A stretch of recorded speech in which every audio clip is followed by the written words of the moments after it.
My name is Edward Deats, and I was the chief hospital corpsman E7 on the Nimitz. I was, what we did 2 med cruises, and like Naples was our second home, second port home away from home. We did the Indian Ocean cruise.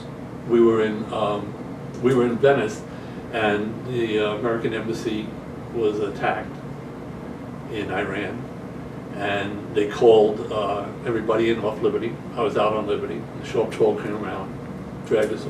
They dragged us.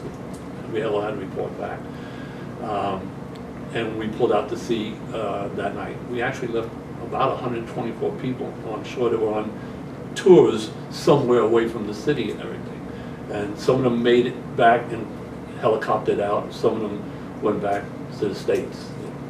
But we got back on board, and we set sail, and we came around, came out of the Mediterranean, and we came down the Atlantic Ocean, and we got to become shellbacks because we crossed the equator, which was a great ceremony.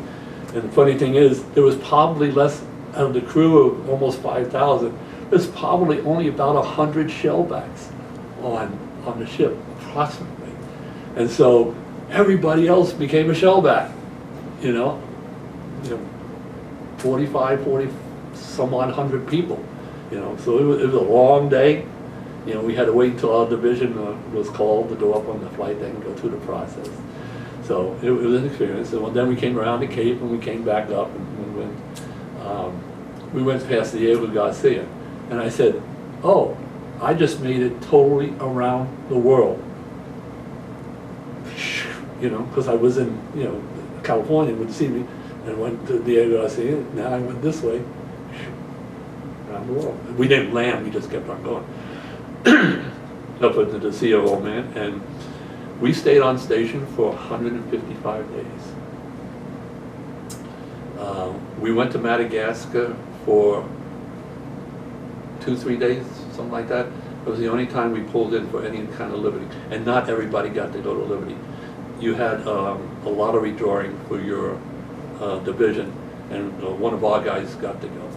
And it's funny because it was his birthday the next day, and he was on Liberty, and we had his birthday party for him, and we ate his cake.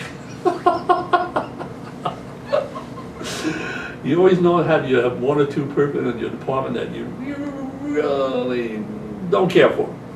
And Jim Kite was one of the guys that we really didn't care for. He just didn't make friends easily. So we said, well, are we having Kite's birthday? If he was there, we would have had his cake. Yeah, let's have it. We ate his cake. We didn't save him any. So we spent all that time at 100 days. We celebrated our 100th day at sea because no ship since World War II had been at sea that long. And we had our battle group and everything with us. And they brought on board a couple pallets of beer, and it was Schaefer. It was warm. So I gave my beer to 2 of my troops. I'm not interested in drinking that. But it was a break, and we had a Steel Beach picnic where we actually, grilled and stuff up on the flight deck. So that was our good time. And then we went back into flying tops, and we launched. I don't know if we launched the rescue attempt, the helicopters, off of the Nimitz, and one had mechanical problems when it came back, and then the others, they had their issues when they got into Iran.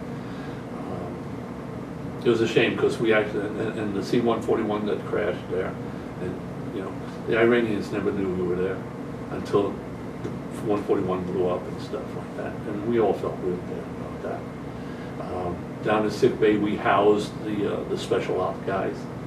We had them down in sick bay because they didn't want to put them with the regular crew, and so we had enough beds for all the guys. And we were told to stay away from them, not talk to them. But you had Delta down there, you had Recon, you had Marines, and you had Air Force guys. You had a lot of Indians from a lot of different places. But we're just sorry that it didn't work out.